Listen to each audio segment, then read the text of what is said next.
നമസ്തേ രാജ്യാന്തരത്തിലേക്ക് സ്വാഗതം. ആദ്യം നോക്കാം പ്രധാന വാർത്തകൾ. രാജ്യവിരുദ്ധ പരാമർശവുമായി വീണ്ടും രാഹുൽ. ബിജെപിയോടും RSSനോടും മാത്രമല്ല ഇന്ത്യൻ ഭരണകൂടത്തോടാണ് പോരാട്ടമെന്ന വെല്ലുവിളി. രാഹുൽ തുറന്നു കാട്ടുന്നത് കോൺഗ്രസിന്റെ വൃത്തികെട്ട അജണ്ടയെന്ന് BJP. ഭാരതീയ നാവികസേനയ്ക്ക് പുത്തൻ കപ്പൽ കരുത്ത്. അന്തർവാഹിനിയും 2 യുദ്ധക്കപ്പലുകളും കമ്മീഷൻ ചെയ്ത പ്രധാനമന്ത്രി. കരസേനാ ദിനത്തിൽ സൈന്യത്തെ അഭിനന്ദിച്ച് നരേന്ദ്രമോദി.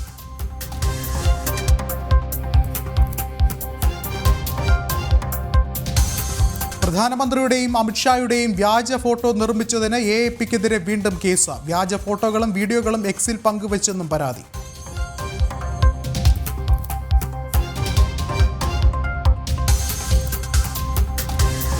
മദ്യനയ അഴിമതിയിൽ കെജ്രിവാളിന് കൂടുതൽ കുരുക്ക്. വിചാരണ ചെയ്യാൻ അനുമതി നൽകി കേന്ദ്ര ആഭ്യന്തര മന്ത്രാലയം.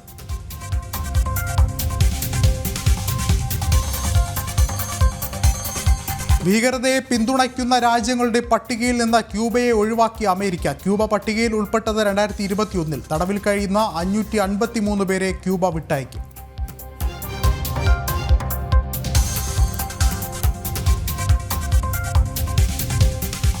വിശദമായ വാർത്തകളിലേക്ക്. സനാതനധർമ്മത്തിന്റെ വിരാട സംഗമം.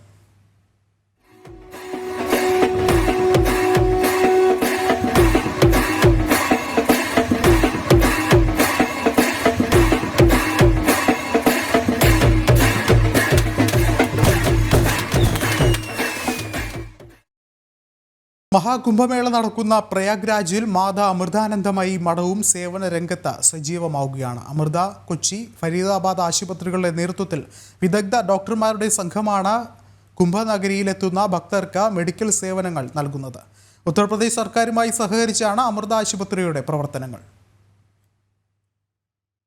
മഹാകുംഭനഗരിയിലുള്ള മാതാ അമൃതാനന്ദമയി മഠത്തോട് ചേർന്നാണ് താൽക്കാലിക ആശുപത്രി. 100 പേരെ കിടത്തി ചികിത്സിക്കാം. X-ray, lab, mobile mammographic unit, mobile disaster management medical unit അടക്കമുള്ള സേവനങ്ങളുമുണ്ട്. വിദഗ്ധ ഡോക്ടർമാരുടെ സേവനം മഹാകുംഭമേളയിലെത്തുന്ന ഭക്തർക്ക് സദാസമയവും ലഭ്യമാണ്. അമ്മ നമ്മളോട് നിർദ്ദേശിച്ചിരിക്കുന്നത് ഏറ്റവും വിദഗ്ധമായ സേവനം ഇവിടെ എത്തുന്നവർക്ക് കൊടുക്കണം എന്നാണ്. അതുകൊണ്ട് തന്നെ നമ്മൾ ഈ വിഭാഗത്തിൽ കാർഡിയോളജിസ്റ്റുണ്ട്, ഓർത്തോപീഡിഷ്യനുണ്ട്, സർജനുണ്ട്, അതേപോലെ തന്നെ സോണോളജിസ്റ്റുണ്ട്. അങ്ങനെ എല്ലാ വിഭാഗത്തിലുമുള്ള ഡോക്ടർമാരുടെ സേവനം നമ്മളിവിടെ ലഭ്യമാക്കിയിട്ടുണ്ട്. നമ്മൾ ഗവൺമെൻറ്റുമായി ചേർന്ന് ഇവിടെ ഒരു ആശുപത്രി തന്നെ നടത്തുന്നുണ്ട്.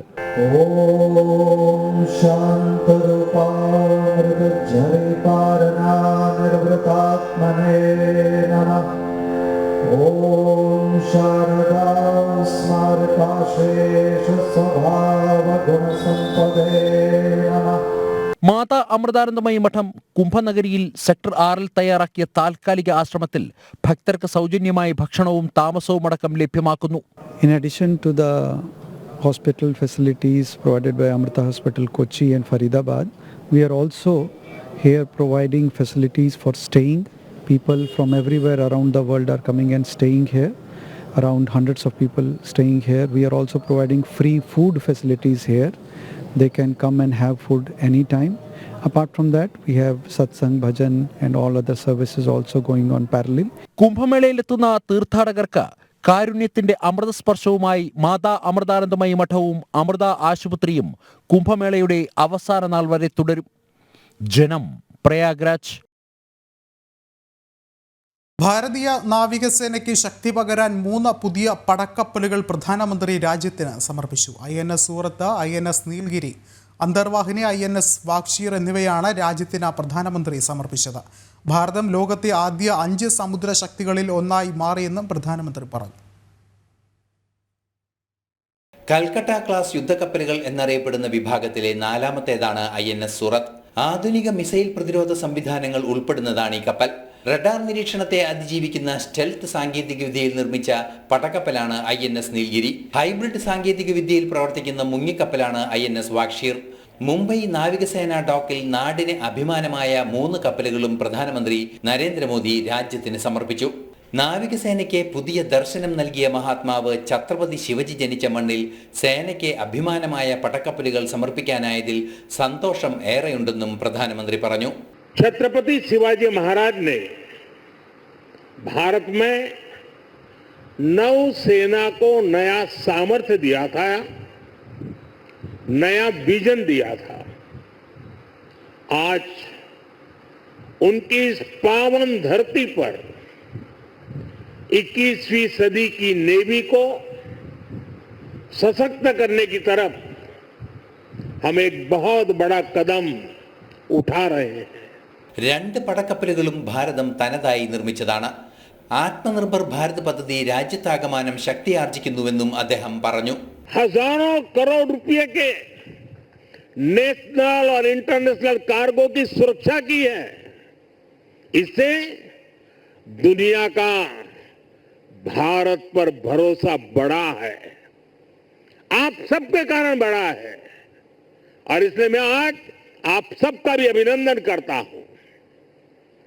भारतीय नौसेना, कोस्ट गार्ड, उन पर यह लगातार भरोसा बढ़ता जा रहा है. आज आप ही देख रहे हैं, आसियान हो, ऑस्ट्रेलिया हो, गल्फ हो, अफ्रीका के देश हो, सबके साथ आज भारत का आर्थिक सहयोग लगातार मजबूत हो रहा है. പ്രതിരോധ മന്ത്രി രാജ്നാഥ് സിംഗ്, നാവികസേനാ മേധാവി ദിനേശ് കെ ത്രിപാഠി തുടങ്ങിയവർ ചടങ്ങിൽ പങ്കെടുത്തു. നാഷണൽ ഡെസ്ക്, ജനം. രാജ്യവിരുദ്ധ പരാമർശത്തിൽ വളരെയധികം ശക്തമായ പ്രതിഷേധമാണ് കോൺഗ്രസ് നേതാവ് രാഹുലിനെതിരെ ഉണ്ടാകുന്നത്. BJPയോടും RSSനോടും മാത്രമല്ല ഇന്ത്യൻ ഭരണകൂടത്തോടും പോരാടുകയാണെന്നാണ് രാഹുലിൻ്റെ പരാമർശം. പരാമർശത്തിനെതിരെ രൂക്ഷ വിമർശനവുമായി BJPയും രംഗത്തെത്തി. ഡൽഹിയിൽ കോൺഗ്രസിന്റെ പുതിയ ഓഫീസ് ഉദ്ഘാടന വേളയിൽ ലോക്സഭാ പ്രതിപക്ഷ നേതാവ് രാഹുൽ നടത്തിയ പ്രസംഗമാണ് പുതിയ വിവാദത്തിന് വഴിവെച്ചത്. കോൺഗ്രസ് വലിയ പോരാട്ടത്തിലാണെന്നും BJPയോടും RSSനോടും മാത്രമല്ല ഇന്ത്യൻ ഭരണകൂടത്തോടും പോരാടുകയാണെന്നാണ് MP കൂടിയായ രാഹുലിന്റെ പരാമർശം. BJPയാണ് ഭരണ സംവിധാനങ്ങൾ നിയന്ത്രിക്കുന്നതെന്നും അതുകൊണ്ട് ഭരണകൂടത്തിനെതിരെയും പോരാട്ടം നടത്തണമെന്ന രാഹുലിന്റെ പ്രസ്താവനയെ BJP ദേശീയ അധ്യക്ഷനും കേന്ദ്രമന്ത്രിയുമായ JP നദ്ദ രൂക്ഷമായി വിമർശിച്ചു. കോൺഗ്രസിന്റെ വൃത്തികെട്ട അജണ്ട രാഹുൽ തന്നെ തുറന്നുകാട്ടിയെന്നും ഇന്ത്യയെ അപമാനിക്കാനും തകർക്കാനും ശ്രമിക്കുന്ന വിഘടനവാദികൾക്കൊപ്പമാണ് കോൺഗ്രസ് എന്നും JP നദ്ദ എക്സിൽ കുറിച്ചു. ഉത്തരവാദിത്വമില്ലാത്ത നേതാവാണ് രാഹുലെന്നും രാജ്യവിരുദ്ധ ചേരിക്കൊപ്പമാണ് കോൺഗ്രസ് എന്നും BJP ദേശീയ വക്താവ് ഗൗരവ് ഭാട്ടിയ പറഞ്ഞു. Irresponsible, immature leader of opposition and Rahul Gandhi, who also happens to be guided by forces like George Soros, forces that are inimical to the integrity of our country. രാഹുലിന്റെ മനോനില പരിശോധിക്കണമെന്നായിരുന്നു കേന്ദ്രമന്ത്രി ഹർദീപ് സിംഗ് പുരിയുടെ പ്രതികരണം. छोड़िए राहुल गांधी, क्या उसको बोलो जाके अपनी मेंटल स्टेबिलिटी जरा जाके चेक करे. നേരത്തെ വിദേശ വേദികളിലും അല്ലാതെയും രാജ്യത്തെ അപമാനിക്കുന്ന ഭാരതത്തിന്റെ ജനാധിപത്യ സംവിധാനത്തെ അവഹേളിക്കുന്ന പ്രസ്താവനകൾ രാഹുൽ നടത്തിയിരുന്നു. ജനം, ഡൽഹി. ജിഷ്ണു കൃഷ്ണൻ ചേർന്നുണ്ടായി. ജിഷ്ണു, എന്തൊക്കെയാണ് മറ്റു വിവരങ്ങൾ? വിഷ്ണു, ഇന്ന് ഡൽഹിയിൽ കോൺഗ്രസിന്റെ പുതിയ ആസ്ഥാനം ഉദ്ഘാടനം ചെയ്തുകൊണ്ട് അല്ലെങ്കിൽ ഉദ്ഘാടന ചടങ്ങിൽ സംസാരിക്കുമ്പോഴാണ് ഇത്തരത്തിൽ വീണ്ടും രാജ്യവിരുദ്ധ പരാമർശം, ഭാരതവിരുദ്ധ പരാമർശം, രാജ്യത്തിന്റെ ഭരണകൂടത്തിനെതിരായ പരാമർശം കോൺഗ്രസ് നേതാവും ഒപ്പം ലോക്സഭയിൽ പ്രതിപക്ഷ നേതാവുമായിട്ടുള്ള രാഹുലിന്റെ ഭാഗത്തുനിന്നുണ്ടായിട്ടുള്ളത്. മുൻപും സമാനമായിട്ടുള്ള പ്രതികരണങ്ങൾ, അത് രാജ്യത്തെ അപമാനിച്ചുകൊണ്ട്, രാജ്യത്തെ ജനാധിപത്യ സംവിധാനങ്ങളെ അപമാനിച്ചുകൊണ്ടുള്ള പ്രസ്താവനകളും പ്രതികരണങ്ങളും രാഹുലിന്റെ ഭാഗത്തുനിന്നുണ്ടായിരുന്നു. അതുകൊണ്ട് ഇത് രാജ്യത്തെ സംബന്ധിച്ച്, ഭാരതത്തെ സംബന്ധിച്ച് ഒരു പുതുമയുള്ള കാര്യമല്ല. എങ്കിൽ പോലും രാജ്യത്തിന്റെ ഭരണകൂടത്തിനെതിരെ പോരാടണമെന്ന ആഹ്വാനമാണ് ഇന്നിപ്പോൾ രാഹുൽ നടത്തിയിട്ടുള്ളത്. രാഷ്ട്രീയപരമായി BJPയും കോൺഗ്രസും തമ്മിൽ, അല്ലെങ്കിൽ ആം ആദ്മിയും രാജ്യത്തെ പ്രതിപക്ഷ പാർട്ടികളും തമ്മിൽ രാഷ്ട്രീയ ആരോപണങ്ങളും പോരാട്ടങ്ങളും മത്സരങ്ങളും നടക്കുന്നുണ്ടെങ്കിലും ഇന്ന് രാഹുലിന്റെ പ്രസ്താവന BJPക്കും RSSനുമെതിരെ മാത്രമല്ല ഭരണകൂടത്തിനെതിരെ, ഇന്ത്യൻ ഭരണകൂടത്തിനെതിരെയും പോരാട്ടം നടത്തുകയാണ് കോൺഗ്രസ് എന്ന പ്രതികരണമാണ് നടത്തിയിട്ടുള്ളത്. സാധാരണ രാജ്യത്തെ വിഘടനവാദ ശക്തികളാണ് ഭരണകൂടത്തിനെതിരെയുള്ള പോരാട്ടത്തിന് ആഹ്വാനം ചെയ്യാറുള്ളത്. അതിന് സമാനമായൊരു പ്രതികരണമായിരുന്നു രാഹുലിന്റെ ഭാഗത്തുനിന്നുണ്ടായത്. അതിനെതിരെ രൂക്ഷമായ വിമർശനം ഇതിനകം തന്നെ കോണുകളിൽ നിന്നും ഉയർന്നിട്ടുണ്ട്. പ്രത്യേകിച്ച് BJP നേതാക്കൾ ഇതിനെ രൂക്ഷമായിട്ടാണ് വിമർശിച്ചിട്ടുള്ളത്. രാഷ്ട്രീയത്തിനപ്പുറത്തേക്ക് ഭരണകൂടത്തെ തകർക്കാനുള്ള പോരാട്ടമാണ് കോൺഗ്രസ് നടത്തുന്നത്. കോൺഗ്രസിന്റെ വൃത്തികെട്ട അജണ്ട രാഹുൽ തന്നെ തുറന്നു പറഞ്ഞു എന്നുള്ളതാണ് JP നദ്ദ ട്വിറ്ററിൽ കുറിച്ചിട്ടുള്ളത്. ഒപ്പം ഇന്ത്യ വിരുദ്ധ ചേരിക്കൊപ്പം ഭാരതത്തെ തകർക്കാൻ ഉദ്ദേശിക്കുന്ന വിഘടനവാദികളുടെ ഒപ്പമാണ് ചേരിക്കൊപ്പമാണ് കോൺഗ്രസ് എന്ന ആരോപണവും വിമർശനവും BJP നേതൃത്വവും മറ്റ് രാഷ്ട്രീയ നേതാക്കളും ഉന്നയിച്ചിട്ടുണ്ട്. ഏതായാലും മുൻപ് വിദേശ വേദികളിൽ ഇരുന്നുകൊണ്ടും രാജ്യത്തിനകത്ത് വിവിധ പരിപാടികളിൽ ഇരുന്നുകൊണ്ടും ഭാരതത്തെ അപമാനിക്കുന്ന പ്രസ്താവനകൾ രാഹുൽ നടത്തിയിരുന്നു. ഇന്നിപ്പോൾ രാജ്യത്തെ ഭരണകൂടത്തിനെതിരെ പോരാട്ടം നടത്തുമെന്ന പ്രഖ്യാപനവും പ്രതികരണവുമാണ് രാഹുൽ നടത്തിയത്.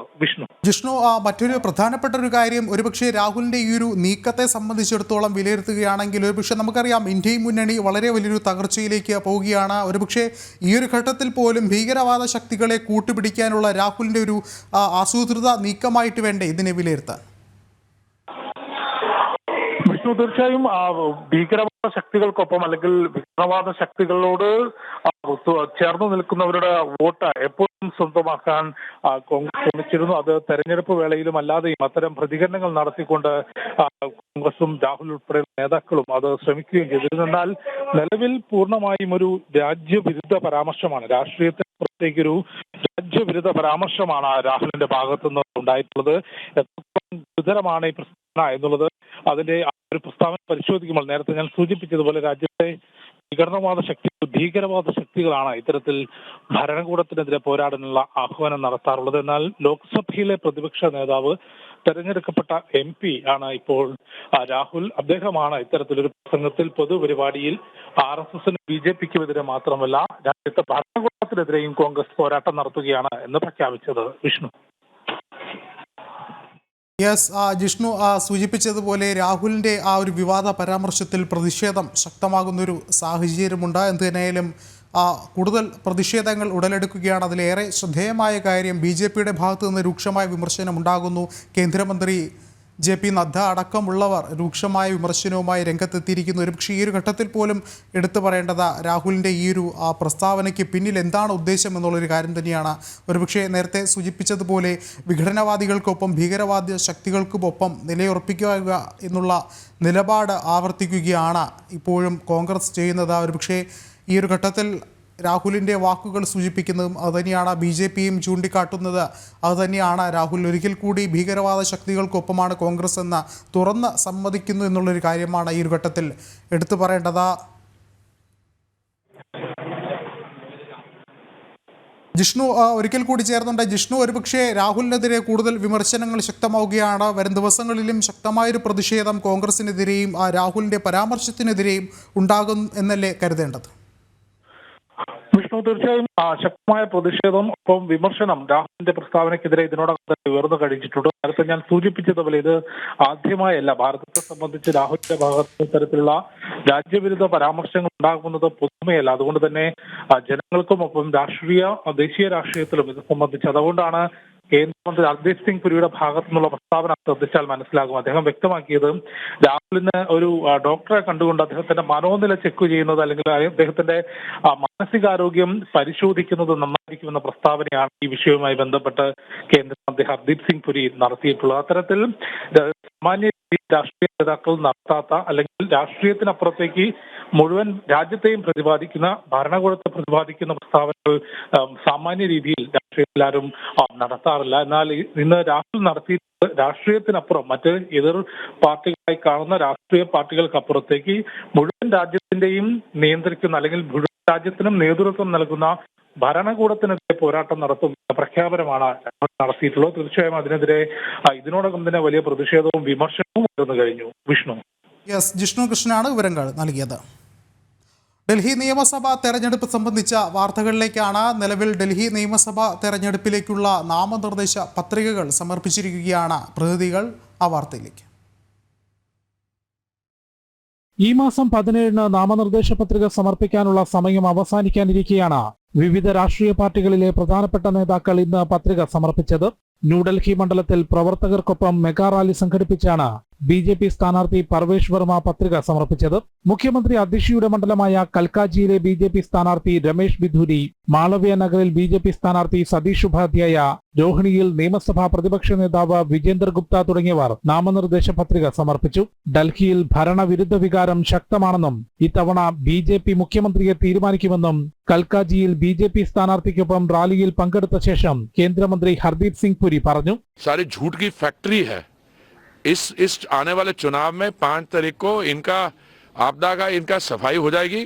और हमें बड़ी खुशी है, हमारे साथ जो जमीन पे जुड़े हुए हमारे लोग हैं, नेता हैं, जिनका बहुत अनुभव है, रमेश बिधूरी जी, वो ये सीट निकालेंगे और दिल्ली में हम भाजपा जो है आने वाले जो चुनाव में बहुत अच्छे तरीके से सफलता पाएगी। കൊണാട്ട് പ്ലേസിൽ ഹനുമാൻ ക്ഷേത്രത്തിൽ ദർശനം നടത്തിയതിനു ശേഷമാണ് മുൻ മുഖ്യമന്ത്രിയും ആം ആദ്മി കൺവീനറുമായ കെജ്രിവാൾ ന്യൂഡൽഹി മണ്ഡലത്തിൽ നാമനിർദ്ദേശ പത്രിക സമർപ്പിച്ചത്. സർക്കാരിന്റെ വികസന നേട്ടങ്ങൾക്ക് ജനങ്ങൾ വോട്ട് ചെയ്യുമെന്നായിരുന്നു കെജ്രിവാളിന്റെ പ്രതികരണം. दिल्ली के लोगों को कहना चाहूँगा कि काम के लिए वोट दीजिएगा. एक तरफ काम करने वाली पार्टी है और एक तरफ गाली गलौज देने वाली पार्टी है. गालियाँ देने से कोई फ़ायदा नहीं होता है, गालियाँ देने से कोई तरक्की नहीं होती, विकास नहीं होता. हम इस बात पे चुनाव लड़ रहे हैं कि हमने पिछले 10 साल में क्या काम किया, आगे 5 साल में क्या काम करेंगे, हमारा दिल्ली का विज़न क्या है. हम इन चीज़ों पे चुनाव लड़ रहे हैं. और वो दूसरी बीजेपी जो है वो इस बात पे केवल सुबह से शाम तक हमें गालियाँ देती है. तो काम के लिए वोट दीजिए. शिक्षा, स्वास्थ्य, बिजली, पानी, सड़क, इन चीज़ों के लिए वोट दीजिए. മുൻ ഉപമുഖ്യമന്ത്രി മനീഷ് സിസോദിയയും നാമനിർദ്ദേശ പത്രിക സമർപ്പിച്ചു. ഫെബ്രുവരി 5-നാണ് വോട്ടെടുപ്പ് നടക്കുക. ജനം, ഡൽഹി. മറ്റൊരു പ്രധാനപ്പെട്ട ഒരു വാർത്തയിലേക്കാണ്. ക്രിക്കറ്റിൽ പുതിയ റെക്കോർഡുകൾ സൃഷ്ടിച്ചിരിക്കുകയാണ് ഇന്ത്യൻ വനിതകൾ. ഭാരതത്തിലെ ടീം കൂടുതൽ ശക്തമായൊരു പ്രകടനം കാഴ്ചവെച്ചിരിക്കുകയാണ്. അയർലാൻഡിനെതിരായ 3-ാം ഏകദിനത്തിലാണ് 304 റൺസിൻ്റെ റെക്കോർഡ് വിജയവുമായി ഇന്ത്യൻ വനിതകൾ ശക്തമായൊരു സാന്നിധ്യം അറിയിച്ചിരിക്കുന്നത്. കൂടുതൽ വിവരങ്ങളുമായി സ്പോർട്സ് ഡെസ്കിൽ നിന്നും നിഖിൽ കുമാർ ചേരുന്നുണ്ട്. നിഖിൽ, എത്രത്തോളം ആവശ്യമാണ് ഈ ഒരു വിജയം? വിഷ്ണു, തീർച്ചയായും 304 റൺസിൻ്റെ ഒരു തകർപ്പൻ വിജയം ചരിത്രം രചിച്ചിരിക്കുകയാണ് ഇന്ത്യൻ വനിതകൾ എന്ന് നമുക്ക് പറയാൻ സാധിക്കും. കാരണം അയർലൻഡിനെതിരായ കൂറ്റൻ ജയം, 304 റൺസിൻ്റെ ഒരു കൂറ്റൻ ജയം തന്നെയാണ് ഇന്ത്യൻ വനിതകൾ സ്വന്തമാക്കിയിരിക്കുന്നത്. അതായത് വനിതകളുടെ ഏകദിനത്തിലെ ഏറ്റവും ഉയർന്ന വിജയം കൂടിയാണ് ഇത് എന്ന് പറയാൻ സാധിക്കും. ഇന്ത്യൻ താരങ്ങളുടെയൊക്കെ മികച്ച പ്രകടനം, അത് ഒപ്പം തന്നെ എടുത്തു പറഞ്ഞ കാര്യം 435 എന്നൊരു കൂറ്റൻ സ്കോർ കൂടി ഇന്ത്യൻ വനിതകൾ നേടിയിട്ടുണ്ട്. അതായത് വനിതാ ക്രിക്കറ്റിൽ ഒരു 400-ന് മുകളിൽ സ്കോർ നേടുന്ന ആദ്യ ടീമായി ഇന്ത്യ മാറിയിട്ടുണ്ട്. ഒപ്പം തന്നെ ഏറ്റവും ഉയർന്ന സ്കോറായ 435 എന്ന ആ ഒരു സ്കോറിലേക്ക് ഇന്ത്യ എത്തുകയായിരുന്നു. 50 ഓവറിൽ 5 വിക്കറ്റ് നഷ്ടത്തിലാണ് ഇന്ത്യൻ വനിതകൾ 435 റൺസ് അടിച്ചു കൂട്ടിയത്. ഇന്ത്യയുടെ ബാറ്റിംഗ് നിരയിലേക്ക് വന്നാൽ ആദ്യ വിക്കറ്റിൽ തന്നെ, ഓപ്പണിങ്ങിൽ തന്നെ പ്രതിക റവാലും നായിക സ്മൃതി മന്ദാനയും ചേർന്ന് മികച്ചൊരു ഇന്നിങ്സ് കെട്ടിപ്പടുക്കുവാൻ മികച്ചൊരു കൂട്ടുകെട്ട് തന്നെ അവർ ചേർന്ന് ഇന്ത്യക്ക് വേണ്ടി നൽകി. 154 റൺസാണ് എടുത്താണ് പ്രതിക റവാൽ പുറത്തായത്. സ്മൃതി മന്ദാന 80 പന്തിൽ 135 റൺസ് എടുത്താണ് പുറത്തായത്. ഇരുവരും ചേർന്ന് മികച്ചൊരു അടിത്തറ തന്നെ ടീം ഇന്ത്യക്ക് നൽകി. ആ ഒരു അടിത്തറയിലാണ് ഇന്ത്യൻ ടീം 435 എന്നൊരു കൂറ്റൻ സ്കോർ അടിച്ചു കൂട്ടിയത്. പിന്നീട് വന്ന റിച്ച ഘോഷ് 42 പന്തിൽ നിന്നും 59 റൺസ് സ്വന്തമാക്കി.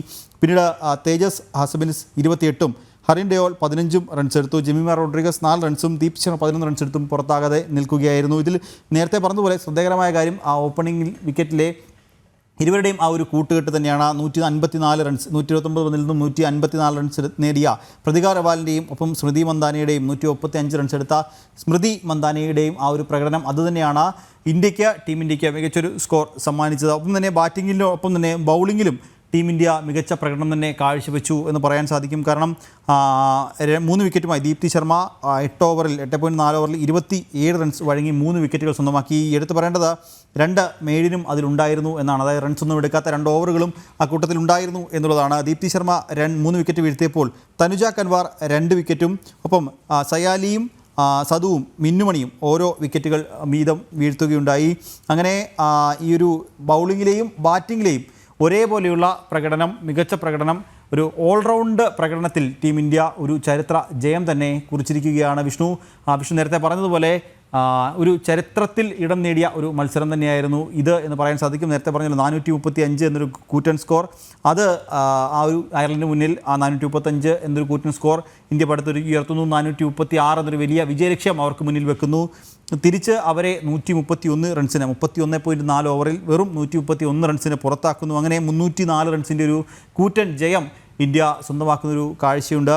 ഇതിലെടുത്ത് പറയേണ്ട മറ്റൊരു കാര്യം കൂടിയുണ്ട്. 3 മത്സരങ്ങളുടെ ആ ഒരു പരമ്പരയിൽ ഇന്ത്യ നിലവിൽ ആ ഒരു പരമ്പര ഇന്ത്യ 3-0 തൂത്തുവാരുന്ന ഒരു കാഴ്ചയും നമുക്ക് കാണാൻ സാധിച്ചിട്ടുണ്ട്. അതായത് 3 മത്സരങ്ങളും ആ ഒരു പരമ്പരയിൽ മികച്ച പ്രകടനം തന്നെ കാഴ്ചവെച്ച്, അതായത് എല്ലാ മത്സരങ്ങളിലും മികച്ച പ്രകടനം കാഴ്ചവെച്ച്, ഓരോ മത്സരങ്ങളിലും ഓരോന്നിലും മികച്ച പ്രകടനം തന്നെ കാഴ്ചവെച്ച് 3 മത്സരങ്ങളുടെ ഒരു പരമ്പര 3ലും ജയിച്ച പരമ്പര തൂത്തുവാരുന്ന ഒരു കാഴ്ചയുണ്ടായിരുന്നു. എന്തായാലും ടീം ഇന്ത്യയുടെ ഇന്ത്യൻ വനിതകളുടെ ഒരു മികച്ച പ്രകടനം അതുതന്നെയാണ് നിർണായകമായത്. നേരത്തെ പറഞ്ഞ പോലെ ബാറ്റിങ്ങിലും ഒപ്പം തന്നെ ബൗളിങ്ങിലും എല്ലാ താരങ്ങളുടെയും പ്രകടനം എടുത്തു പറയേണ്ടതാണ്. ഇതിൽ മലയാളികൾക്ക് അഭിമാനിക്കാവുന്ന ഒരു കാര്യം മിന്നുമണിയുടെ ഒരു പ്രകടനമാണ്. മിന്നുമണി ഒരു വിക്കറ്റും 6 ഓവറിൽ 22 റൺസ് മാത്രം വഴങ്ങി ഒരു വിക്കറ്റും മിന്നുമണി സ്വന്തമാക്കുന്ന ഒരു കാഴ്ചയുണ്ടായിരുന്നു. അങ്ങനെ നേരത്തെ പറഞ്ഞതുപോലെ ബാറ്റിങ്ങിലും ബൗളിങ്ങിലും മികച്ച പ്രകടനം തന്നെ കാഴ്ചവെച്ചു. ഇതിൽ നമുക്ക് മത്സരത്തിൻ്റെ മറ്റു കാര്യത്തിലേക്ക് വന്നു കഴിഞ്ഞാൽ പ്ലെയർ ഓഫ് ദ മാച്ച് ആയത് പ്രതിക റവാലാണ്. പ്ലെയർ ഓഫ് ദ സീരീസ് ആയതും പ്രതിക റവാൽ തന്നെയാണ് എന്നുള്ളതാണ്. 310 റൺസ് ഈ ഒരു ടൂർണമെൻറ്റിൽ ഈ ഒരു പരമ്പരയിലുടനീളം 310 റൺസാണ് നേടിയത് പ്രതിക. ആ ഒരു പ്രതികയാണ് ഈ ഒരു ടൂർണമെൻറ്റിൻ്റെ താരം. ഒപ്പം തന്നെ ഈ കളിയിലെ താരമായി പ്രതിക 154 റൺസ് കൂട്ടിച്ചേർത്ത പ്രതി തന്നെയാണ് കളിയിലെയും ഒപ്പം തന്നെ ടൂർണമെൻറ്റിലെയും താരമായി മാറിയത്. വിഷ്ണു, ശരി. അയർലൻഡിനെതിരായ 3ാം ഏകദിനത്തിലാണ് 304 റൺസിൻ്റെ റെക്കോർഡ് വിജയവുമായി ഇന്ത്യൻ വനിതകൾ കരുത്തരായി മാറിയിരിക്കുന്നത്. ഭാരതത്തിൻ്റെ നിർണായകമായ ഒരു സാന്നിധ്യം അറിയിച്ചിരിക്കുന്നു. ശക്തമായ ഒരു പോരാട്ടത്തിനൊടുവിലാണ് ഒരു ചരിത്ര വിജയം ഭാരതത്തിന് വേണ്ടി ഇന്ത്യൻ വനിതകൾ സമ്മാനിക്കുന്നത്. നിഖിൽ കുമാറാണ് വിവരങ്ങൾ നൽകിയത്.